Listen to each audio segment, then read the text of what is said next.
না। সুপ্রিয় শিক্ষার্থী বন্ধুরা, বক্সনগর বিশ্ববিদ্যালয়ের পক্ষ থেকে তোমাদের সবাইকে আন্তরিক শুভেচ্ছা।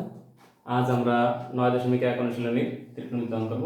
দেখো এখানে একই ধরনের দুটো অঙ্ক দেওয়া আছে। sin θ plus cos θ equal √2 cos θ হলে দেখা হচ্ছে cos θ minus sin θ equal to √2 sin θ।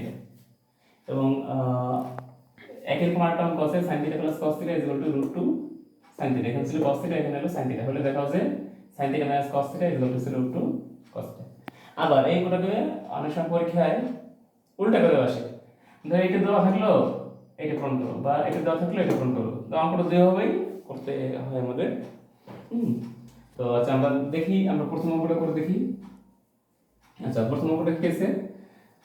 প্রথম অঙ্কটা দেওয়া আছে, চলে এই যে দেখো দেওয়া আছে দিকে করতে হবে, ঠিক আছে? দেওয়া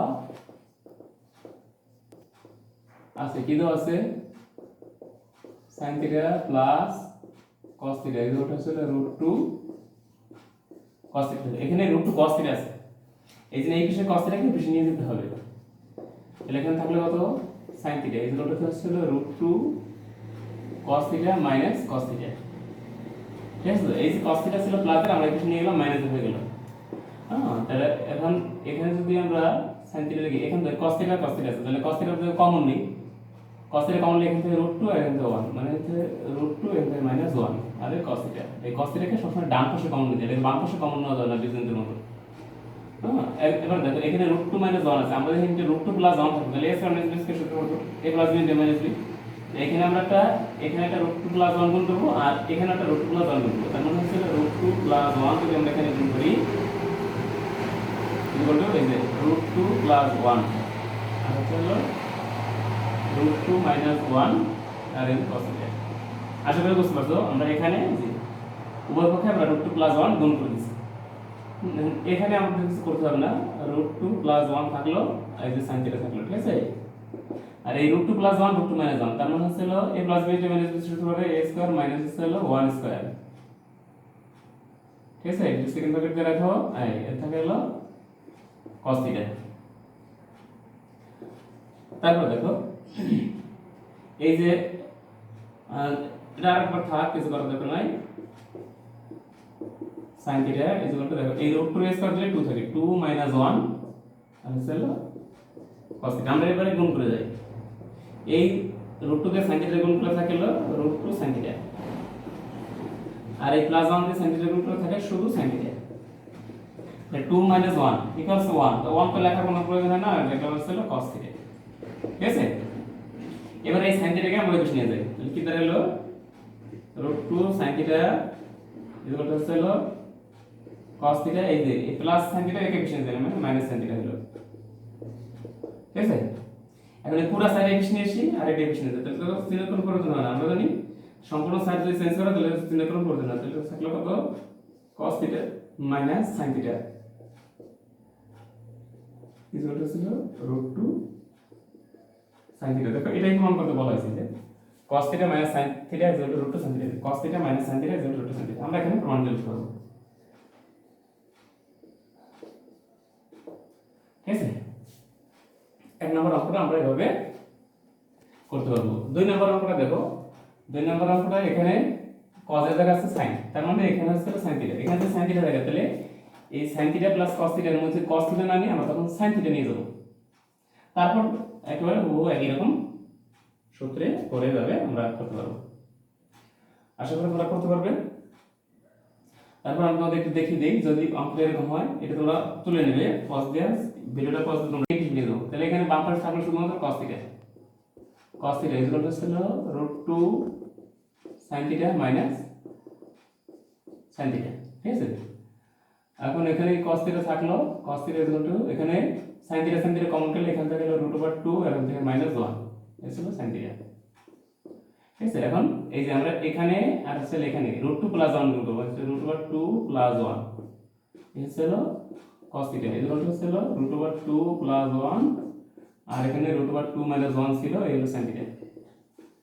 ঠিক আছে, এখানে আমাদের কিছু করার দরকার নেই, √2 + 1 এই হলো cos θ ইকুয়াল টু √2 + 1 √2 - 1, তার মানে সে a + b * a - b সূত্র করলে থাকে হলো √2² মাইনাস হচ্ছে হলো 1²। এটা সেকেন্ড ব্র্যাকেট দিয়ে রাখি, এই হলো sin θ। এখানে যা আছে থাক √2 প্লাস 1 এই হচ্ছে হলো cos থিটা ইকুয়াল টু এখান থেকে √2 স্কয়ার 2 মাইনাস 1 আর এখানে হলো sin থিটা। এখন এটা গুণ করে যে √2 দিয়ে cos থিটা গুণ করলে হলো √2 cos থিটা প্লাস 1 দিয়ে cos থিটা গুণ করলে থাকে হলো শুধু cos theta equal to 2 minus 1 থাকে কত 1 লেখার কোনো প্রয়োজন নাই, শুধু sin থিটা লেখা। এখন এই cos থিটাকে দূরে পিছিয়ে নিয়ে যাবে, থাকে তো √2 cos theta equal to sin theta minus cos theta. এখন এই পুরো সাইড ডিভিশন নিয়ে আসি আর এই ডিভিশন নিয়ে তাহলে কি হলো, সুতরাং sin theta minus cos theta equal to ছিল √2 cos থিটা। এই যে আমাদের প্রমাণিত হয়ে গেল, ঠিক আছে। একইভাবে আমরা যদি অঙ্কটা যদি উল্টা থাকে, যদি এটা দেওয়া থাকে যে বাম পাশে এইটা যদি দেওয়া হয়, অঙ্কটা ধরো এরকম যে cos theta minus sin theta equal to √2 sin theta হলে দেখাও sin থিটা। কি আছে cos theta minus sin theta, cos theta minus sin theta equal to √2 sin theta. তাহলে আমরা এই যে ডান পাশে যে sin থিটা আছে আমরা sin থিটাকে এপিছে নিয়ে যাব, তাহলে কত থাকলো cos theta equal to √2 sin theta, এই sin থিটা এপিছে নিলে প্লাস sin থিটা হয়, তাই না। এখন দেখো এই হচ্ছে হলো cos থিটা ইকুয়াল টু এই যে sin থিটা যদি কমন যায় তাহলে এখান থেকে হলো √2 আর এখান থেকে হলো 1 আর হচ্ছে হলো sin থিটাকে ডান পাশে কমন দিতে বাম পাশে না। এখন এই যে এখানে আর এখানে আমরা √2, এখানে যদি √2 প্লাস 1 আছে আমরা √2 মাইনাস 1 গুণ করব, মানে √2 মাইনাস 1 ওরতে √2 মাইনাস 1 গুণ করতে হবে, √2 মাইনাস 1 আর হচ্ছে √2 প্লাস 1 আর হচ্ছে sin থিটা। আশা করি সবাই বুঝতে পারছো। এখানে √2 প্লাস 1 যেহেতু আছে আমাদের √2 মাইনাস 1 গুণ করলে আমরা a plus b into a minus b সমান x স্কয়ার বিস্তার করতে পারবো। আচ্ছা এখানে থাক √2 মাইনাস 1 এই হচ্ছে হলো cos theta equal to √2 plus 1 √2 minus 1 তার মানে হচ্ছে √2 স্কয়ার মাইনাস 1 স্কয়ার, এর সেকেন্ড ব্র্যাকেট দিয়ে রাখি এই হচ্ছে হলো sin থিটা। এটা এরকম থাক √2 মাইনাস 1 এই হচ্ছে হলো cos থিটা ইকুয়াল টু এখানে √2 স্কয়ার দিলে 2 মাইনাস 1 আর হচ্ছে হলো sin থিটা। আচ্ছা এই √2 দিয়ে cos থিটা গুণ করলে √2 cos থিটা মাইনাস 1 দিয়ে গুণ করলে মাইনাস cos থিটা। এজন্য এটা 2 থেকে 1 গেলে 1 থাকে, তার মানে 1 লিখতে হবে না, শুধু sin থিটা লিখলেই হয়ে যাবে। আচ্ছা আর এই cos থিটা যদি বেশি নিয়ে যাই তাহলে আমাদের থাকে ছিল √2 cos থিটা ইকুয়াল টু হলো sin থিটা প্লাস cos এই মাইনাস cos থিটা ছিল সেগুলো প্লাস, আর পুরো সাইডে বেশি নিয়ে আসি তাহলে কি দাঁড়ালো, সুতরাং sin theta plus cos theta equal to √2 cos theta এর প্রমাণ করে দিলাম, ঠিক আছে। আবার 4 নাম্বার অঙ্ক আমরা এইটাকে যদি ঘুরে লিখি তাহলে অঙ্কটা কেমন দাঁড়ায়, sin theta minus cos theta equal to √2 cos theta হলে দেখাও, দেখা গেল এটা sin theta plus cos theta, sin theta plus cos theta equal to √2 sin theta. ঠিক আছে, এই 4 নাম্বার অঙ্কটা এই 3 নাম্বার অঙ্কের মতো হুবহু করতে হবে। আশা করি তোমরা এটাও এভাবে একই নিয়ম করতে পারবা, ঠিক আছে। বাসার সময় প্র্যাকটিস করবা, এই অঙ্কগুলো বারবার করলে তোমরা এটার উপর আয়ত্ত করতে পারবে, ঠিক আছে। ধন্যবাদ সবাইকে।